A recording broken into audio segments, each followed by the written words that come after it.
Hi, this is Lauren Roy from Sugar Hollow Farm. I'm also the author of the book, The Modern Pioneer, an Almanac of Natural Living. I'm going to show you today how to dry herbs that you have either growing in your garden or maybe you've purchased in the grocery store for a particular dish that you're making. First, I want to tell you about my book. Again, The Modern Pioneer, an Almanac of Natural Living. It's a book with about 50 or 60 colored photos of wild edibles. It has color photos and step-by-step instructions on how to make seed pots, how to do everything from start your garden, from the planting stages right straight through to processing your chickens. The reason why I make a point of saying that the color pictures is because when you are searching for edibles and you're foraging, it's difficult to see plants when they're handwritten or drawn or black and white.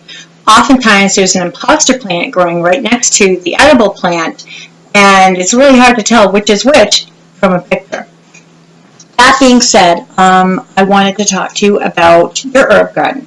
So you've been growing herbs all summer long, and it's great. You've been eating pesto, you've been having fresh herbs in your salads, and it's awesome. But what are you going to do before it starts to get all frosty and cold? You don't want to lose all of them, but maybe you can't have an herb garden, or maybe you just don't want one, and maybe you need some fresh herbs from the grocery store, and you buy them. What the heck did I do with them? Oh, hold on a second. Yes, you'll notice that this is not like a professional video taping of anything new. So anyhow, you bought your herbs. This is thyme. You bought your basil. Comes in a pretty little leaf like this, and you needed just a little bit of it for your recipe, and now you have this whole bouquet of herbs left over. What are you going to do with them? Don't throw them away. Sometimes you can stick them in a glass of water and root them, and then put them in a pot, and then you can have them on your windowsill. But sometimes you can just dry them, and then you'll have them for a recipe that calls for dried herbs, or for when you don't have the fresh herbs, can't run out, you've got them in the cupboard. The best way to do it is after you've taken your meat or your dish out of the oven and shut the oven off, you can put them on a cookie sheet and put them in the oven, shut the door, and while you're eating your dinner, cleaning up the kitchen, bathing the kids, doing the stories, the whole 9 yards, they're drying, and then check on them. And when they're dried, you're going to have something that looks like this, okay? It's going to be dried.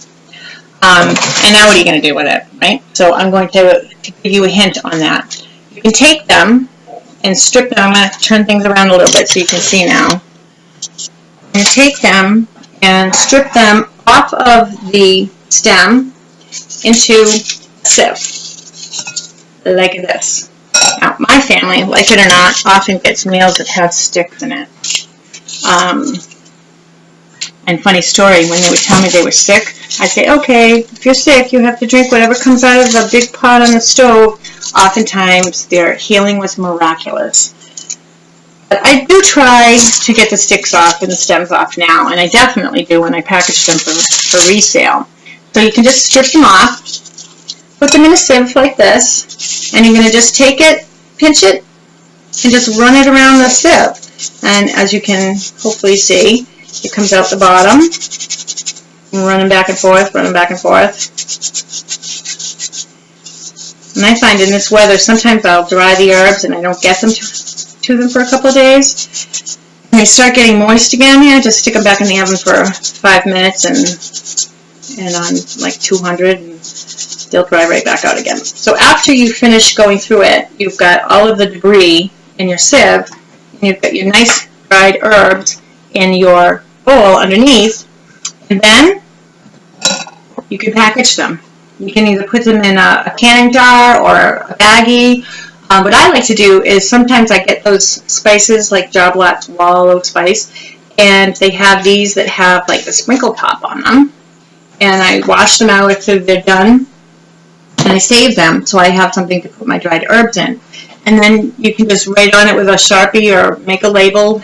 You want to get really fancy, you can make labels at Staples or something like that online, or the Avery label makers, and put them in the cupboard. And there you have it. You've got your own collection of spices, and they're really handy.